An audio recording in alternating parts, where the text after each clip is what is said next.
Olá, queridos irmãos em Cristo Jesus, saudações de paz a todos os nossos amigos e a todas as nossas amigas aqui no nosso programa EBD em Foco das Assembleias de Deus do Campo de Arapongas. Uma vez mais eu quero agradecer a Deus e glorificar ao Senhor por mais um sábado estarmos aqui na presença de Deus junto com todos os nossos amigos telespectadores no canal ou na UM Page do Facebook da nossa Web TV. É uma alegria e um prazer muito grande compartilhar as lições da Escola Bíblica Dominical com produção da CPAD. Alegria está também com o nosso amigo professor Danilo.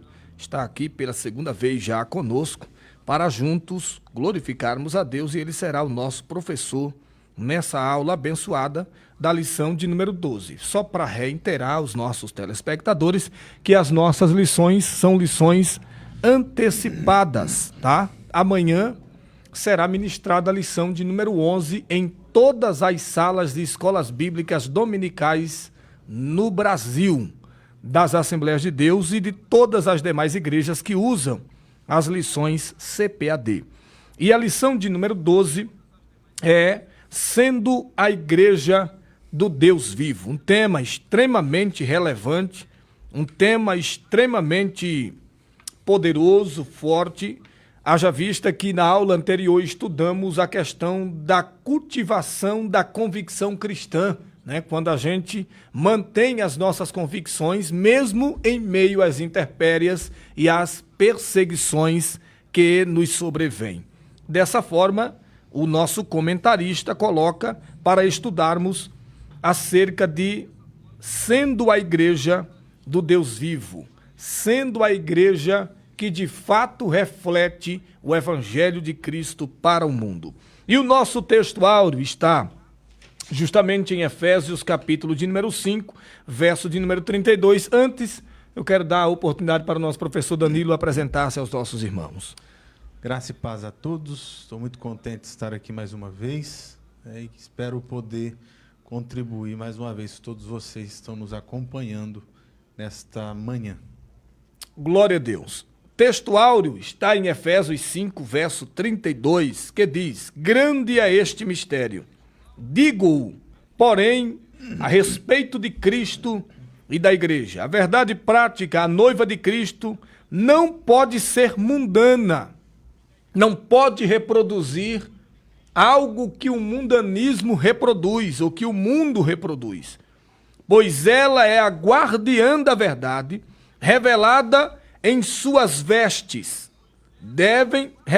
e suas vestes devem se manter imaculadas para as bodas do Cordeiro. Lembrando que vestes aqui não é vestimenta de vestir, tá? Essa camisa, blusa, calça, não. Aqui é vestimenta no sentido espiritual, né? Veste limpa, vestes brancas, tá? Só para deixar aí claro para os nossos irmãos. Nossa leitura bíblica em classe, ela encontra-se em 1 Timóteo 3, de 14 ao 16, e em Efésios 25, 27 e 32. Eu vou ler um verso e o nosso professor Danilo lê um subsequente, ou lê o verso subsequente. Escrevo-te estas coisas, esperando e ver-te bem depressa. Mas, se tardar, para que saibas como convém andar na casa de Deus, que é a igreja do Deus vivo, a coluna e firmeza da verdade. E sem dúvida alguma, grande é o mistério da piedade. Aquele que se manifestou em carne foi justificado em espírito visto dos anjos, pregado aos gentios e crido no mundo e recebido acima na glória. Efésios 5, verso 25, 26, 27 e 32. Vós, maridos, amai a vossa mulher, como também Cristo amou a sua igreja e a si mesmo se entregou por ela.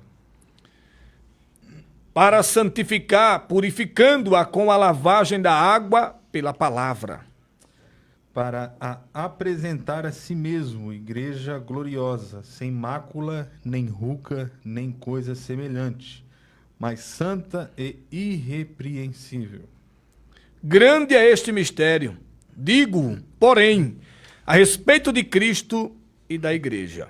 Está aí, meus irmãos, a nossa leitura bíblica em classe, que acabamos de fazer a leitura, e agora iremos para os propósitos da nossa aula de hoje, a apresentação, o objetivo da nossa aula de hoje. O primeiro objetivo da nossa aula de hoje é aplicar a natureza da Igreja do Deus Vivo. E, em segundo lugar, é enfatizar o relacionamento de Cristo com a Igreja por meio da santificação. Atentem para essa questão, tá?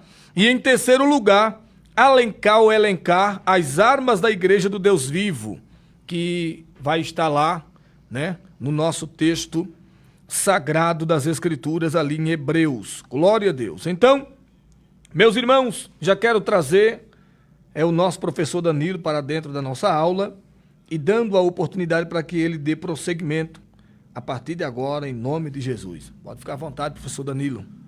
Bom, pessoal, para a gente poder dar início, né, nesse tema tão importante, de mais uma lição aí que nós vamos abordar, eu gostaria de expor aqui, de ressaltar, de imediato, algo que está inserido dentro da nossa introdução, né? Se a gente for analisar a introdução da nossa lição, nós vamos perceber que aqui existem alguns pontos que são bastante cruciais e importantes para o desenvolvimento da lição de número 12. Quais são esses pontos? Olha só o que diz a nossa introdução. Os efeitos do mundanismo são percebidos quando a igreja deixa de ser pautada pelos valores da fé cristã.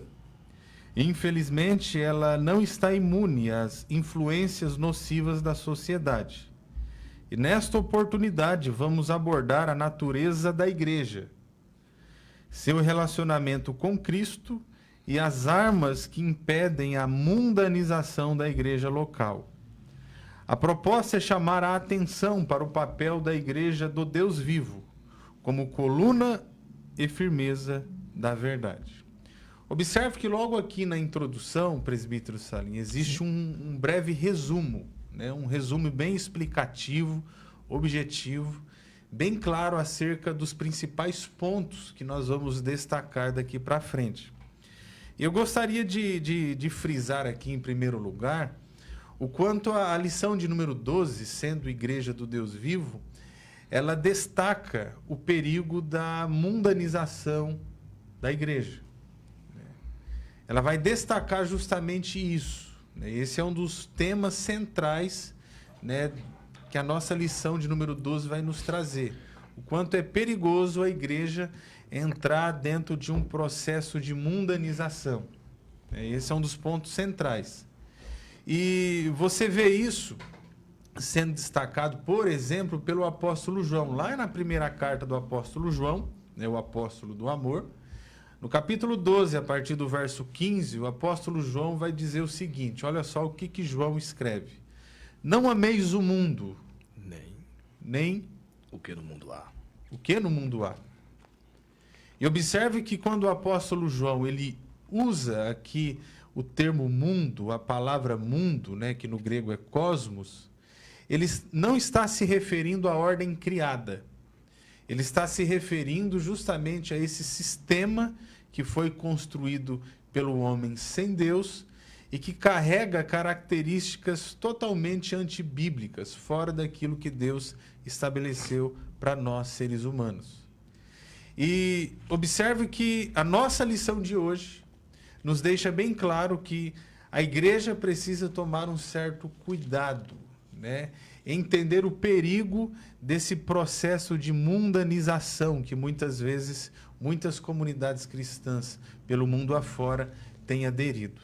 Então, em primeiro lugar, eu gostaria de destacar isso. A nossa lição vai destacar esse perigo, né? A nossa lição vai ressaltar o quanto é importante a igreja carregar os valores, os princípios de Cristo e carregar a santidade de Cristo para que ela não entre nesse processo de mundanização, para que ela não carregue ou abrace as características desse mundo enquanto sistema. E essa é uma das primeiras pautas e temas que a nossa lição vai nos trazer hoje. É justamente esse tema extremamente relevante, importante, em um período em que muitas igrejas espalhadas pelo Brasil e no mundo, para tornar atrativos seus cultos, acabam mundanizando os trabalhos litúrgicos, que antigamente eram trabalhos que tinham uma abalização muito grande, que tinha um prezar muito grande. Já não se preserva mais, como antes, a pureza do culto. A gente vê que as igrejas já retiram os seus púlpitos, já colocam outras coisas que não tem nada a ver com púlpito ou tribuna, colocam lâmpadas de neon brilhando, apagam todas as luzes, metem um fundo preto na igreja, e uma série de coisas que tempos atrás nós não víamos. E isso para atrair. É quando a igreja mundaniza os seus cultos para atrair uma determinada classe ou um determinado grupo que há naquela igreja e que precisa de atrativos mundanos para permanecerem fiéis à igreja e à sã doutrina. E eu não estou citando nem nome de igreja A ou B, já para você ficar entendendo que isso é no modo geral, né? A gente tem que se livrar do perigo de mundanizar as coisas que são sagradas. O que é sagrado e vai permanecer sagrado, não há como mundanizar.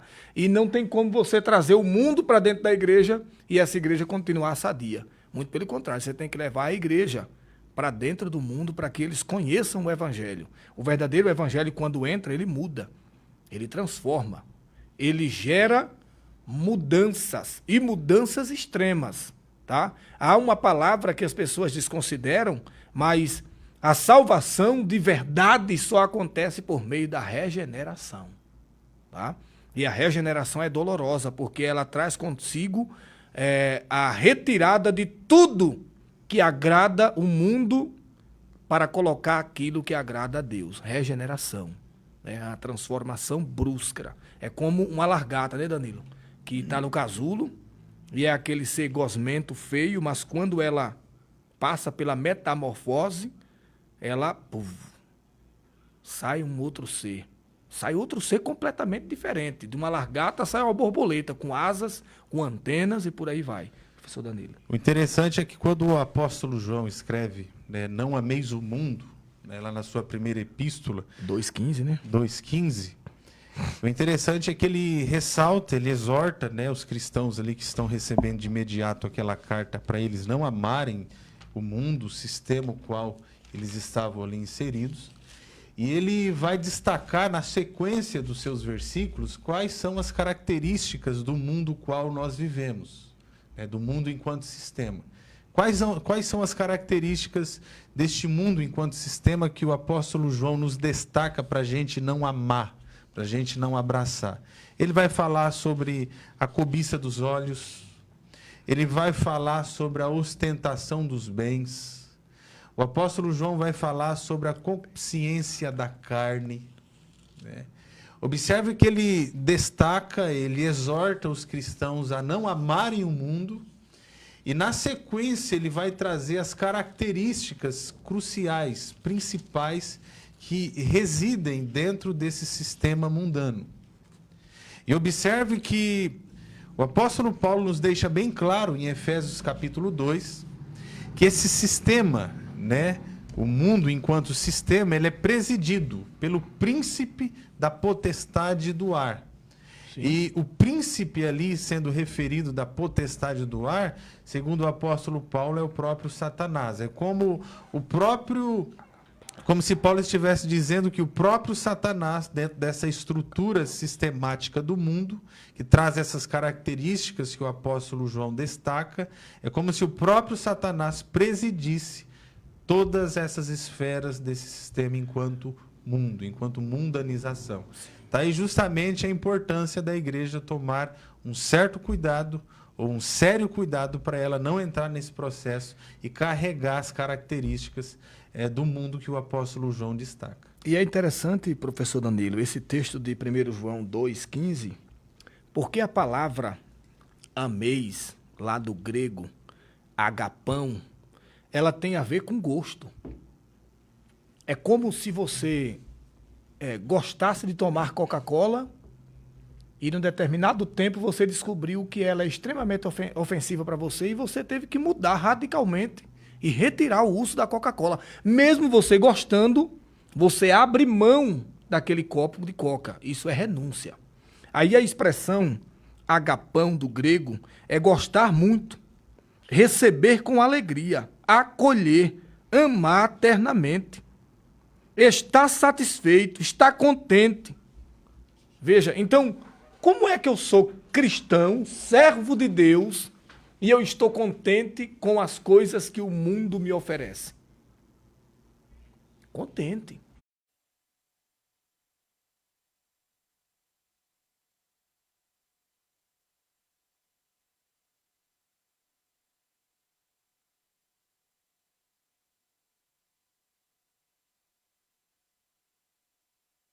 Não, esse não. Esse aí é o outro. Já, ao vivo, maravilha.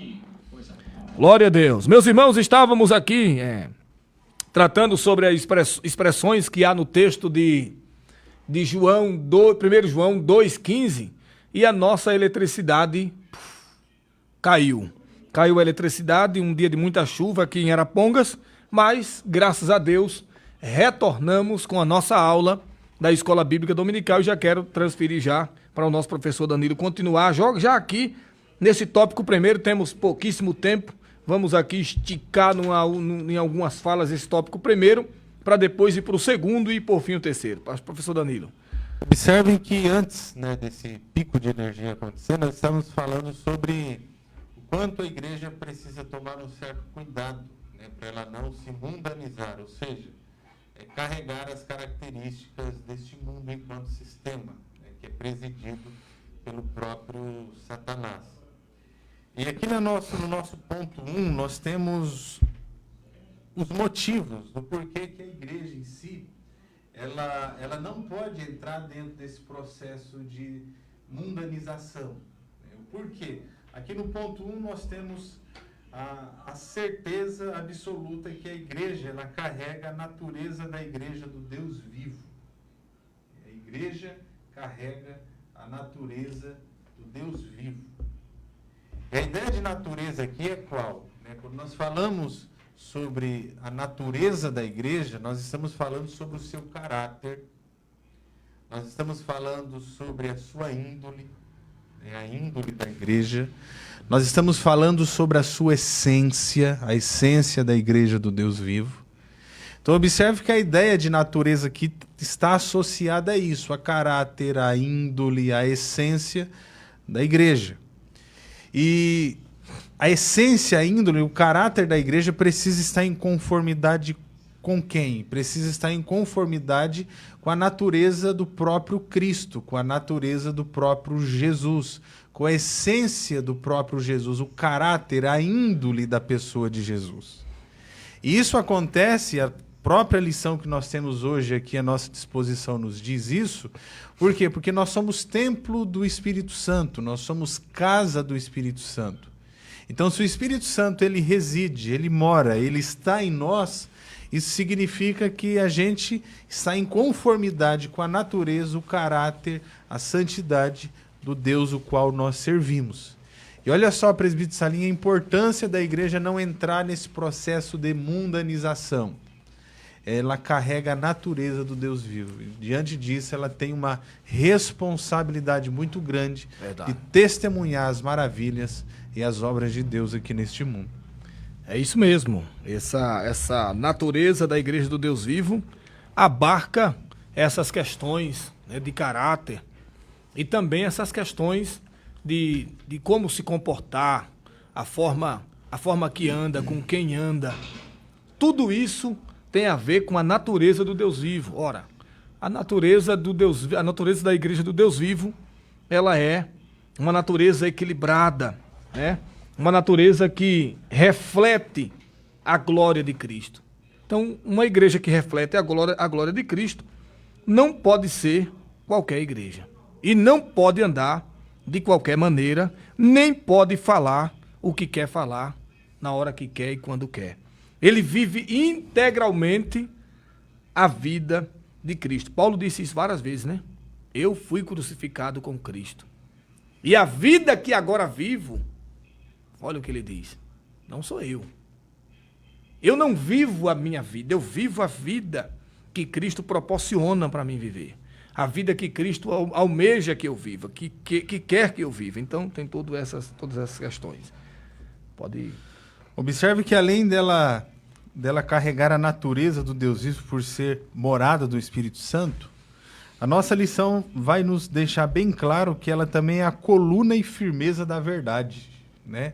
Eu gostaria de ler aqui o parágrafo, né, o texto em questão que vai pontuar este tema dentro da nossa lição, porque ele contém alguns pontos cruciais para os professores que estão nos assistindo, para abordarem esses temas e refletirem sobre esses temas junto com a igreja. Olha só o que diz o nosso primeiro ponto, no subponto 2. A Bíblia assegura que a igreja do Deus vivo é a coluna e firmeza da verdade. Nós temos a referência disso lá em 1 Timóteo, capítulo 3, a partir do verso 15. Nessa metáfora, a igreja é o fundamento que sustenta a verdade. Observe por que a igreja não pode se mundanizar, carregar as características desse sistema mundano. Por quê? Porque a igreja é o fundamento que sustenta a verdade. Ela é a coluna neste mundo, nessa sociedade, que vai sustentar, né? Manter erguida a verdade de Deus para todo sempre. Ou seja, significa que foi instituída como guardiã, ou seja, aquela que guarda a verdade de Deus. Portanto, a responsabilidade da igreja é de propagar, testemunhar e defender a verdade do Evangelho. Desse modo, no zelo pela verdade, os líderes da igreja devem ser irrepreensíveis e capazes de repudiar os falsos mestres e as suas heresias, né, que vão colocar em xeque, em jogo, toda essa responsabilidade da verdadeira igreja de sustentar a verdade de Deus. Essa parte da nossa lição vai tratar muito sobre questões anteriores que tratamos aqui da nossa lição, que é a relativização da verdade. Quando a igreja ela é tida como aquela que é guardiã da verdade, o mundo tenta relativizar essa verdade, torná-la meia-verdade. Não existe meia-verdade. Não existe meio termo nas coisas que são sagradas a Deus e a sua palavra. Então, essa questão é muito interessante porque não são poucas as igrejas que vivem na propagação do relativismo religioso, né? São muitas delas. E outra, existem várias igrejas com vários grupos lá dentro dela que não acreditam mais na verdade plena das Escrituras. Acreditam em uma parte, outra não.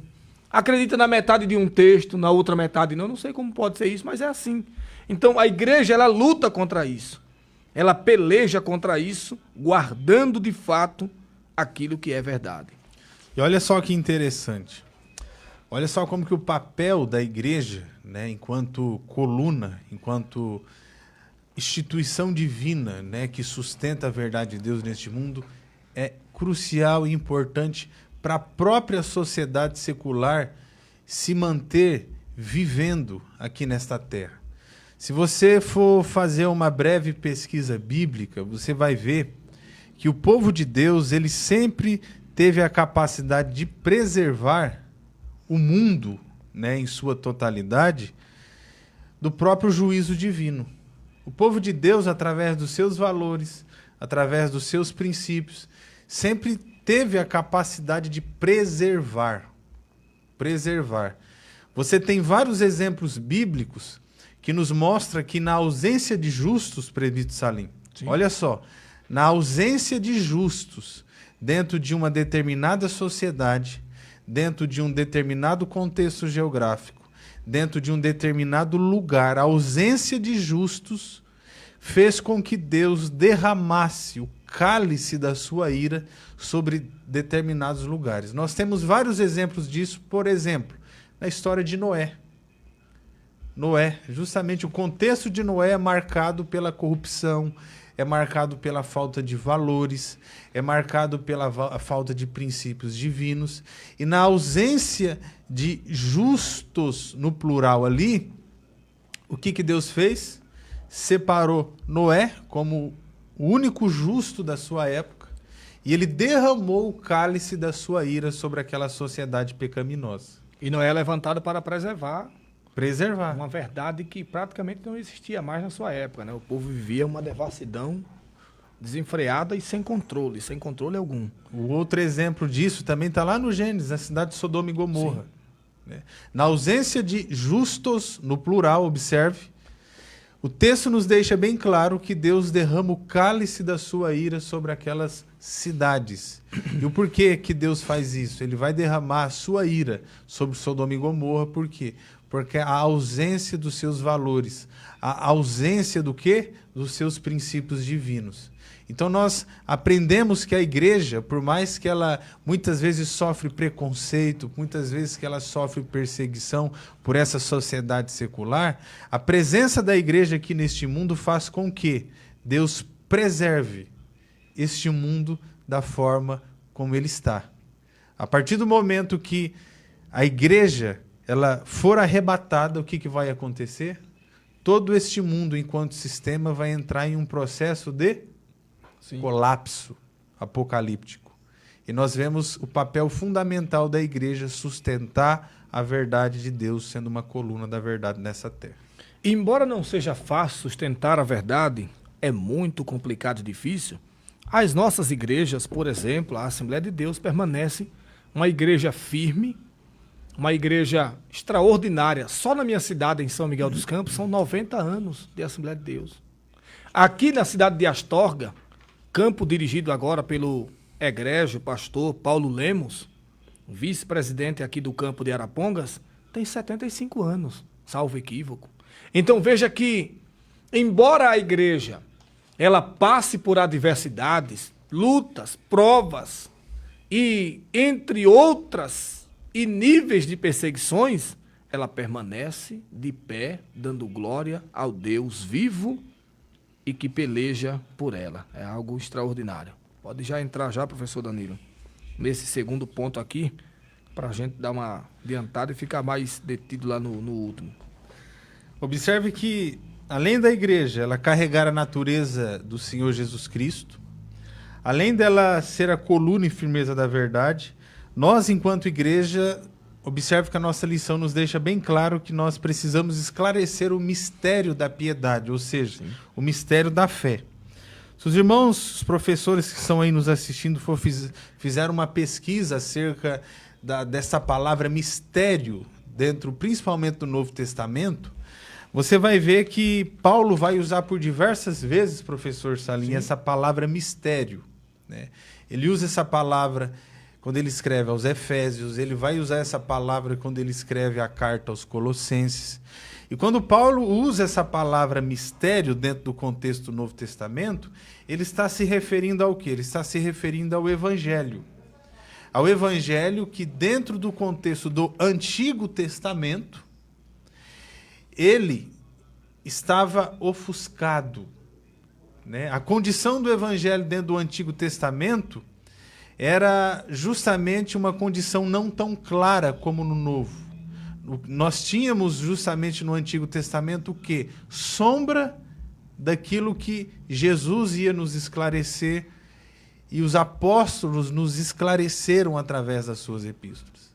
Então observe que quando o apóstolo Paulo é chamado, né, enquanto apóstolo, é nessa perspectiva. Ele vai pegar esse evangelho que está no Antigo Testamento, só que o Antigo Testamento está apontando para ele, mas não de uma forma tão clara, e ele vai justamente fazer o quê? Ele vai esclarecer o mistério da fé, o mistério da piedade. Ele vai esclarecer o que é esse mistério, ou seja, o evangelho de Jesus Cristo, que abrange a sua crucificação, o preço do nosso pecado, a sua ressurreição, e várias outras mensagens também. Não era tão difundido, né? Essa expressão mysterion do grego, né? Essa expressão mysterion do grego, ela significa justamente o desvendar de algo que estava oculto, de algo que precisava ser revelado, algo escondido ou secreto, não óbvio ou ao entendimento, propósito, conselho oculto. Eu gosto de utilizar as expressões no grego, porque ela abre Um leque de opções. infinidade, né, professor Danilo, de... Veja, olha que coisa interessante. Esse mistério aqui nada mais é, ou nada mais era que um segredo escondido. Um propósito, um conselho que estava oculto, mas é que estava sendo desvendado, revelado. E olha só a responsabilidade dos expositores bíblicos. Por isso que é muito importante a gente ler a Bíblia, estudar a Bíblia, pesquisar, né, esses pontos referenciais da Bíblia para a gente poder explicar para a igreja.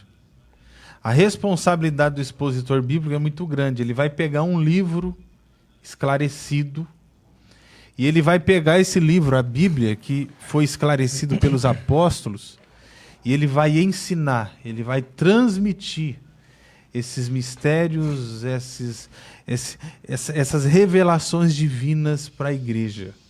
Então a responsabilidade do expositor bíblico ela é muito grande. Ele tem a responsabilidade de estudar, entender, conhecer esses mistérios que foram revelados para a igreja do Senhor Jesus. Lembrando aos nossos espectadores que eu estou utilizando um dicionário de grego, tá? Eu uso um dicionário de grego no meu celular, é um dicionário pago. Você consegue pagar nas plataformas digitais lá. Eu uso um dicionário pago do grego por conta da fidelidade que ele me dá. Veja que a expressão mistério de piedade, né? Isso, se eu ver aqui, ó, mistério da piedade.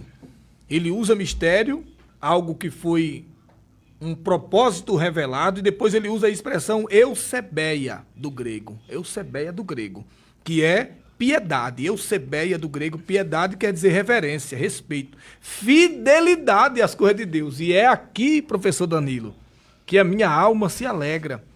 Porque ele, Timóteo, não pregou algo da sua mente. Ele foi restritamente fiel a Deus e fiel ao propósito. Revelou algo que foi, de fato, emitido pelo próprio Deus. Coisa que precisamos hoje, nos dias atuais. Fidelidade a Deus na ministração da sua palavra. Mas vai lá. E aqui no ponto de número 2 nós temos Cristo e o relacionamento com a igreja. Observe que nesse processo de evangelização, de propagação do evangelho, nós precisamos também nos manter o quê? Santificados e puros nesse processo todo. E isso é muito interessante. O texto lá de Mateus capítulo 5, né, o texto do Sermão da Montanha, o próprio Jesus nos deixa bem claro que a igreja ela é sal da terra. Né? A igreja é sal desta terra. E enquanto sal desta terra, ela tem algumas funções, né? Ela tem algumas responsabilidades, ela tem algumas tarefas que têm a ver com a sua própria essência, com a sua própria natureza. Por exemplo, quando Jesus diz que a igreja é o sal da terra, ele está nos deixando bem claro que a igreja tem, entre os propósitos que ela é responsável, ela tem dois propósitos cruciais aqui neste mundo, que é o propósito de trazer sabor a essa sociedade, né, de salgar essa sociedade, de temperar essa sociedade destemperada. E a igreja também tem a responsabilidade de preservar. Né? O sal, ele salga, só que ele tem a capacidade também de preservar, de trazer preservação aos alimentos. E o interessante é que, para o sal conseguir exercer essas funções no alimento, o que ele precisa, presbítero Salim? Ele precisa estar em contato com o alimento. Sim. Para ele poder salgar ou preservar o alimento, ele precisa estar em contato. Sim. E a igreja em si aqui neste mundo, para ela poder transmitir os valores de Deus, né, os princípios de Deus, testemunhar a glória do evangelho, ela precisa estar em contato com o quê? Com a sociedade. Sim. Mas ela precisa estar em contato com a sociedade a partir dos seus propósitos cruciais, que é de promover sabor e de preservar essa sociedade a qual ele está inserido. Uma outra coisa bem interessante, professor Danilo, nessa expressão de santificação, santificar, é o texto de Efésios 5, 26. Ele vai trazer a seguinte palavra, ele vai dizer, para a santificar, purificando-a com a lavagem da água pela palavra. Só pode haver santificação por meio Da palavra. da palavra. Não somos nós que nos santificamos. Não só eu estou santificando, eu orei 300 horas e me santifiquei. Não é isso. Santificação pela palavra. A palavra grega agiazo. A palavra grega agiazo. Consagrar. Dedicar-se a Deus, purificar, limpar externamente aquilo que está sujo e limpar internamente. Veja, externamente e internamente. A palavra agiazo do grego é limpar externamente e internamente. Professor Danilo. É isso mesmo. E observe que a igreja do Senhor Jesus vai carregar justamente essa responsabilidade, né? E dentro do próprio segundo ponto que nós estamos destacando, observe que além dela se manter pura, né, santificada nesse processo de entrar em contato com a sociedade para exercer os seus propósitos, quando ela se mantém pura e santificada, ela se mantém irrepreensível e gloriosa na presença do nosso Senhor Jesus Cristo. E observe que se ela se manter pura, gloriosa e ao mesmo tempo salgando, né, e preservando os valores de Deus aqui neste mundo, automaticamente o seu testemunho da verdade vai ser muito mais eficaz. Porque Jesus deixou bem claro lá em Mateus capítulo 5, que a igreja ela é o sal da terra, né? E ela tem, né, por natureza a presença de Cristo ao ponto de promover sabor. Mas se ela perder o seu sabor, o que acontece com ela? Torna-se insípido, né? Insípida. E automaticamente ela vai ser pisada por quem? Pelos homens. Então observe que até no testemunho, né, do cristão, o testemunhar da glória do evangelho, a igreja depende do quê? Depende justamente desse zelo, de se manter pura, santificada, para que a mensagem do evangelho tenha credibilidade a partir dos seus lábios, da sua missão de evangelização aqui nesta terra. Verdade. Já vamos aí para o nosso, dando prosseguimento aqui no nosso tópico 3, vamos para o subtópico 2, né? Gloriosa e irrepreensível. Gostaria que o professor Danilo desse aí uma palavra sobre esse tópico, que vai falar a respeito da santificação, que tem como alvo preparar a igreja gloriosa, sem mácula, nem ruga, nem coisa semelhante, mas santa e irrepreensível, como está em Efésios 5, 27. Olha só o que diz aqui. A santificação tem como alvo preparar uma igreja gloriosa. Isso significa o quê? Que sem santificação é impossível que a igreja consiga exercer a sua missão de uma forma gloriosa. Sem mácula, isso significa que é sem mancha, nem ruga, nem coisa semelhante, mas santa e irrepreensível. Sim. A Escritura compara a relação de Cristo com a igreja com a do marido com a esposa. Assim, a igreja é a noiva de Cristo que se prepara para a festa nupcial.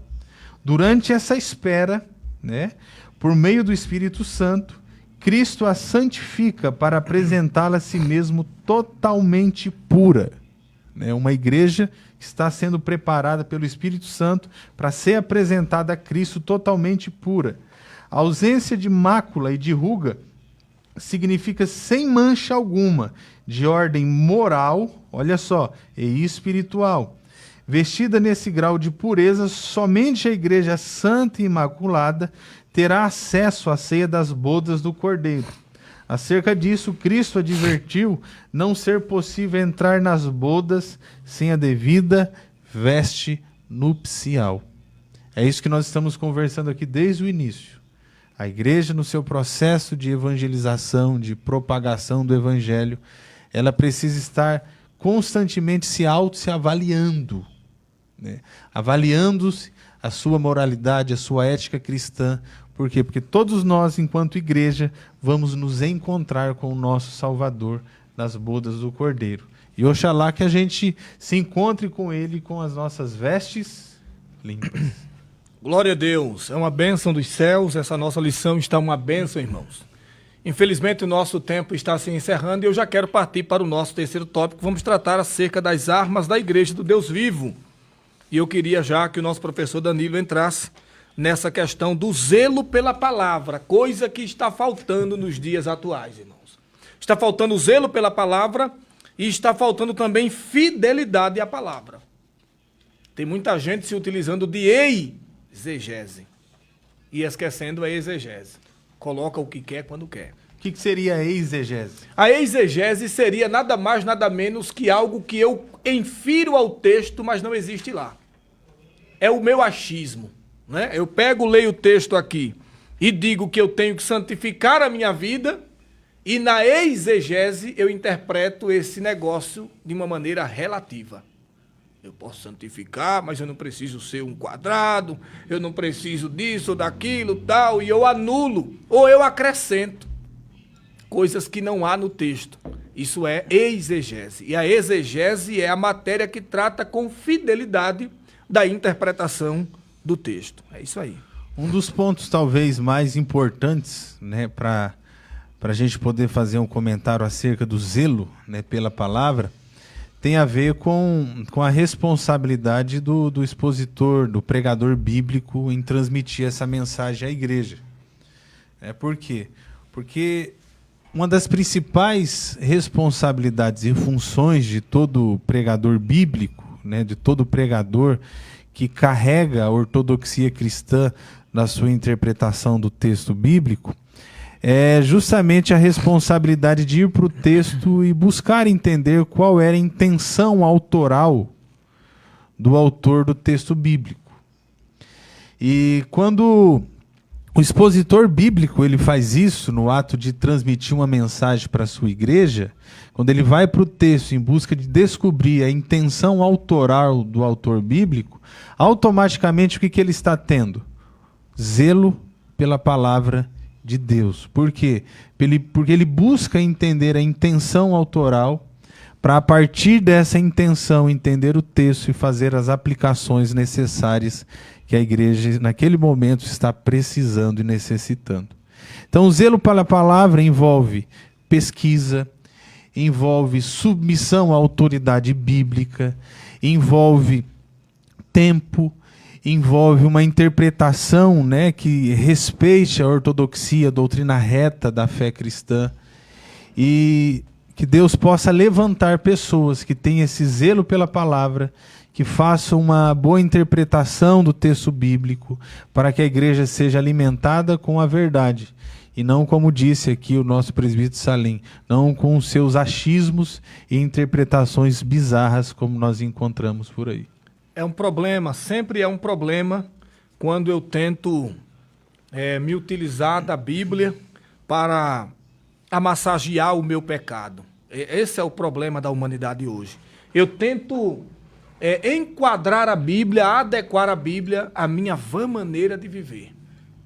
E não é a Bíblia que tem que se enquadrar à minha maneira de viver. Sou eu que tenho que me enquadrar naquilo que a Bíblia diz que é para mim viver e para mim fazer. Então, esse zelo pela verdade, os nossos pais na fé tiveram, os apóstolos tiveram, os nossos reformadores tiveram, e isso deve ser mantido, né?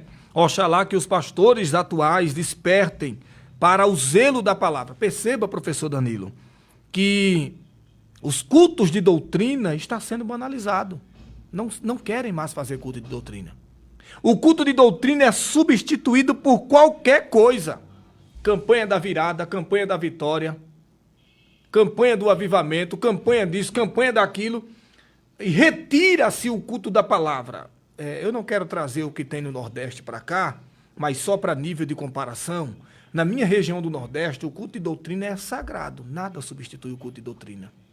E nada tira do pastor daquela igreja o dia dele ministrar, que é o dia de culto de doutrina, ou ensinamento, ou culto da palavra, como você queira, mas é doutrina.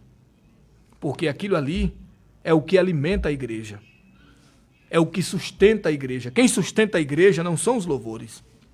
Quem sustenta a igreja não é a voz bonita, não é a voz apurada, não é a voz de contrato, tenor, seja lá o que for. Quem sustenta a igreja é a palavra, e ela deve ser preservada.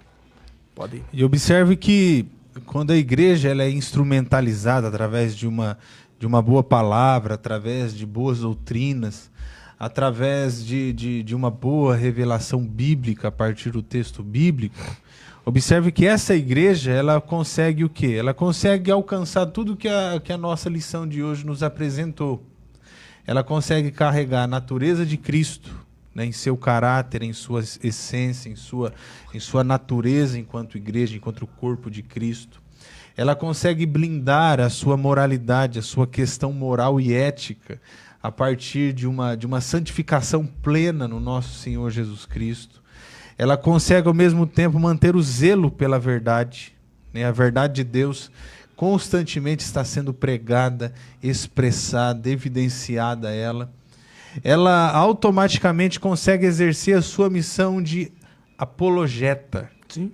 Né? Ela vai conseguir, dentro deste mundo, dentro desse sistema mundano, superar tudo isso, esses desafios, vai conseguir ao mesmo tempo superar as heresias que tentam se adentrar dentro dela, sendo e exercendo o papel de apologeta. Ela é uma igreja que defende a verdadeira fé. E todos nós somos chamados para desfrutar da palavra de Deus, para se alimentar da palavra de Deus, para transmitir essa palavra de Deus, para evangelizar o mundo através dessa palavra. Mas uma das missões importantíssimas da igreja é a missão de defender a sua fé. Sim. Né? A igreja tem a missão de ser apologeta. Por isso que a apologética é tão importante, né? Eu aconselho até aos nossos internautas, aos nossos irmãos, professores, alunos, que invistam em livros de apologética, lendo apologia bíblica, porque é dentro desses livros que você vai encontrar respaldo para, se em algum momento você precise, você tenha. Porque a gente só vai ver que precisa ler quando a gente lidar com algumas situações. De repente o cara vem para você e diz: você vai passar pela grande tribulação e vai chorar lágrima de sangue aqui. Aí você tem que defender o seu ponto de vista.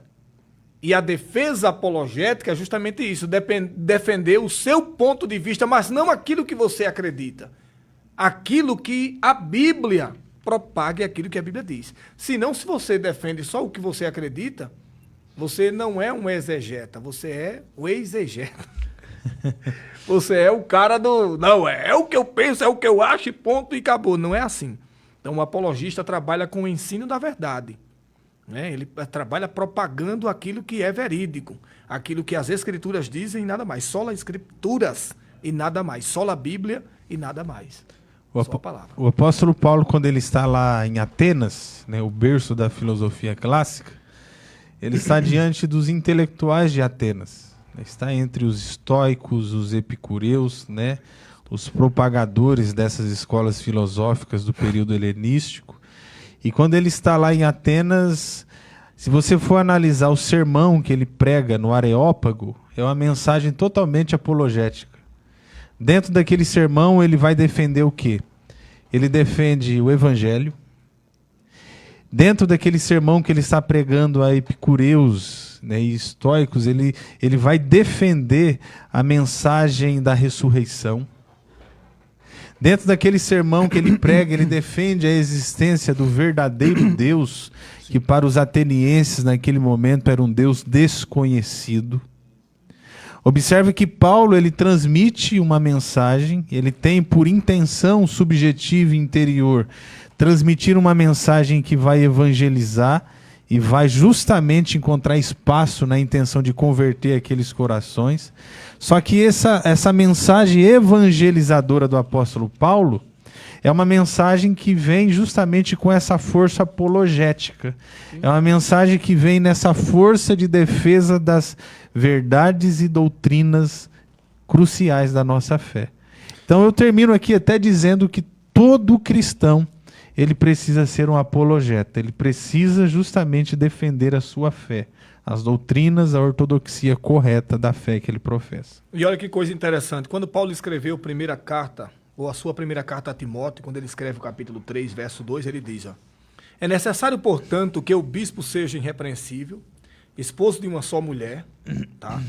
Só tenha só uma, não uma em casa e uma fora, temperado ou temperante, alguém com equilíbrio, sóbrio, que não desliza nas suas falas, modesto, não seja um metido, arrogante e um prepotente, hospitaleiro e apto para ensinar. E essa expressão ensinar, ela é didactos, do grego. Apto e hábil no ensino. A palavra grega didactos é alguém que se diz com a dialética, né? Com o didático. É alguém voltado ao ensinamento. Pasmem! Embora as nossas igrejas busquem muito isso hoje, pessoas intelectuais, a gente ainda vê muita gente que não tem aptidão alguma para ensinar, mas estão lá. E essas pessoas que não têm aptidão para ensinar, elas acabam involuntariamente produzindo heresias. Involuntariamente, professor Danilo. Não conhece? Ou é aquele famoso professor do YouTube, né? Eu digo professor do YouTube, não é que ele dá aula no YouTube, não. É que ele assiste o YouTube o dia inteiro e depois ele vai reproduzir só o que os youtubers dizem. E isso é um problema, quando você não tem conhecimento para filtrar as informações. E aqui eu quero, irmãos, nessa conclusão, diante dos ataques da desconstrução da fé, a Igreja de Deus Vivo precisa ser vigilante. Rogo aos irmãos que sejam vigilantes e termino aqui agradecendo a Deus por sua participação e dando a oportunidade para o professor Danilo também agradecer pela participação. Eu que agradeço mais uma vez por estar aqui com todos vocês e que essa mensagem, né, essa lição seja muito produtiva para a Igreja do Senhor e desejo um ótimo final de semana a todos que estão aí nos assistindo. Que Deus abençoe a todos os nossos irmãos, irmãs, nossos amigos e amigas, nossos professores e alunos, em nome de Jesus. Um abraço a todos.